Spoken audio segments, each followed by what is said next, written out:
Iraq a threat to American prosperity. You have all kinds of money taken out of productive private savings and investment to build bombs and missiles that it's economically dangerous. Lew Rockwell on Bush, Iraq, and the economy tonight on Now. Funding for Now has been provided by our sole corporate funder. For over 50 years, we've put retirement and pension products to work for those in the public service. Now we're doing the same for the rest of America. Mutual of America, for all of America, the spirit of America. And by the Kohlberg Foundation, the John D. and Catherine T. MacArthur Foundation, the Nathan Cummings Foundation, and by contributions to your PBS stations from viewers like you. Thank you. From our studios in New York, Bill Moyers. Welcome to Now. If you're thinking about money, bills, the job, and your pension, and not just the war, you belong to the largest party in America, the party of angst. The economy's sputtering. The Dow is down. Oil prices and health costs are soaring, and over 8 million people are unemployed. The other day, the Wall Street Journal ran a page-one story on a worker who had sent out over 700 resumes without landing a job. What's clear is that all the talk about tax breaks stimulating the economy is only stimulating fear about deficits. Even the White House now estimates the budget deficit will hit a record $304 billion this year, and that's without figuring in a war whose cost the government refuses to reveal.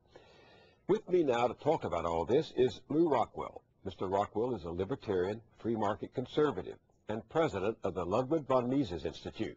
That's the organization he founded to advocate and promote the philosophy that the solution to our fiscal and social woes begins with smaller government. Mr. Rockwell has been a congressional aide, a book editor, a magazine editor, and is now the editor of his own website. Welcome to Now.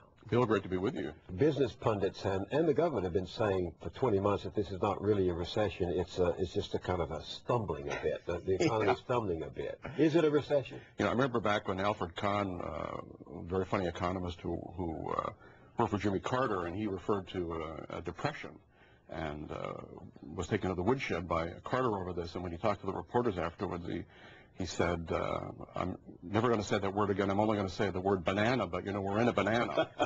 So are we in a banana? Sure, we're in a banana. We're in a very serious recession. And it's what true does they that call mean, it. people? Well, it means that the economy is shrinking. If we look at the government's own statistics, and you have to subtract the increase in government spending, which is bad for the economy, not good, we're getting poorer as an economy. That's what a recession means. For us regular people, it means we're getting poorer, and we're going to continue to get poorer. And I think we can all feel it, even aside from the statistics. We all feel the fear for retirements and our savings. We're worried about our jobs. We see businesses closing. We're getting poorer. And if the Bush administration set out to do everything possible to make the recession longer and deeper and maybe turn it into a depression, they'd be doing exactly what they're doing now. What's keeping you awake at night? Well, first of all, you mentioned the $304 billion deficit figure, but that's actually a fib, because what we always need to pay attention to is how much the national debt is going up by, which is always much more significant than the official deficit, because the government spends money so-called off budget, and it doesn't count in the official budget deficit. So if we look at the actual deficit that's going on right now, it's over $400 billion. That is the difference between income and outgo for the federal government. And again, that's without the war, and the economy is heading downhill. So I think it's very, very worrisome. Who knows what the deficit could actually be in the next fiscal year? 600 billion? 700 billion? One of my associates just handed me this story from the New York Times. The budget President Bush submitted last month should have come with a warning they're back. Deficits are reemerging as a major problem. Goldman Sachs recently raised its estimate of the federal budget deficit to $375 billion. You're saying it could be more than that? Oh, sure. It could be. It's already a lot more than that. And these figures are all available on the treasuries, although they don't have a nice chart to make it easy on you. But these figures are all available. It's already more than $400 billion, the actual deficit. I mean, just to take the example of the foreign aid that Bush has promised to Turkey if they come along with him on the war, that money would come out of the Exchange Stabilization Fund as a loan.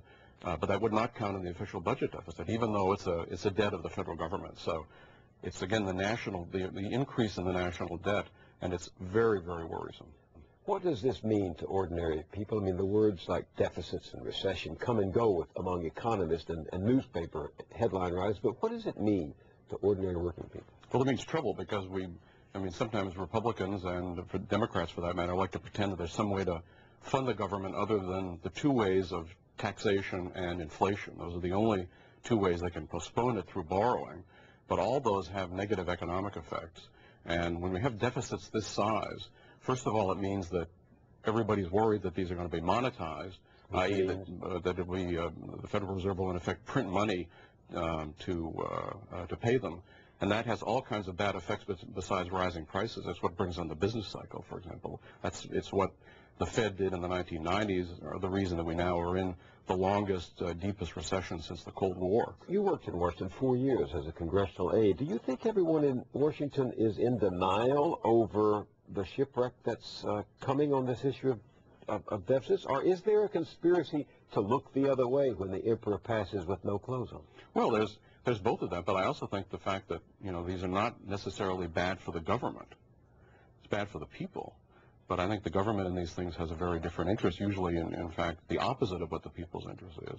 So however they can expand government spending, and they switch between the various methods of borrowing, taxing, and inflating, depending on the political climate, they are benefited, they and the interest groups that who receive the dough. Is this, however, what free market libertarian conservatives have been wanting, to put the government so much in debt that it can't possibly raise more money to support more government spending? I mean, the conservative activist Grover Norquist was here, where you're sitting not long ago, and he says he wants to shrink the government until it can be drowned in the bathtub, and the best way to do that is just to strangle the source of money. Well, I think this is a Republican fib, as great a guy as Grover Norquist is. Because, of course, the government keeps growing. President Bush has expanded the federal budget by 30%. I mean, this is the biggest spending administration since Mr. Johnson's. And it may be... you wrote somewhere that Lyndon Johnson and George W. Bush have a lot in common. They like to spend money. Yeah, they do. If we look at the facts and not the rhetoric, Republicans expand the government much more than Democrats do. If you look at the Reagan administration, the Nixon administration, both Bush administrations are all big government operations. The smallest government guy in recent times, Jimmy Carter. Even Clinton was a smaller government guy than George Bush. You advocate low taxes. Do you support Bush's tax cuts? Well, I'm all for tax cuts. I think taxes, a shorthand for taxes is wealth destruction. So certainly the fewer taxes we have, the better. On the other hand, the government spending has to be paid for somehow.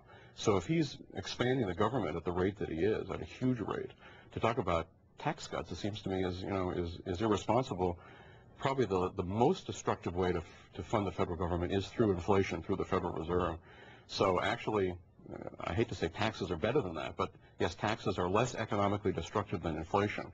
So for him to be, I think it's highly irresponsible. I think it's just a trick to fool people. After all, his previous so-called tax cuts have yet to come into effect.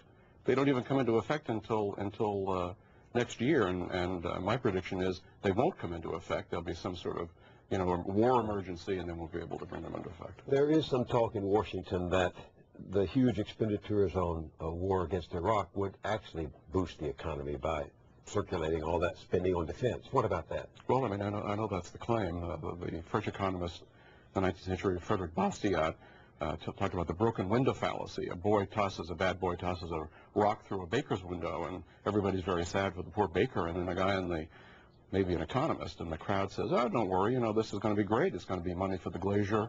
Then he'll buy a new suit, and everything, will multiply, and we'll be all better off. But that, first of all, even leaving aside property rights and morality questions, it ignores what that money would have been spent on otherwise. So to take vast sums out of the private productive economy and spend them on things that are anti-productive, weapons of mass destruction and so forth, that have no economic purpose, far from being a help, is a disaster. You can think of the U.S. military as that little boy with a rock. But didn't World War II actually pull the country out of the Depression? Didn't the spending on that vast military effort stimulate the economy, give people jobs, and enable us to get over the Depression in a way that FDR's New Deal programs never did? Well, it's true, the New Deal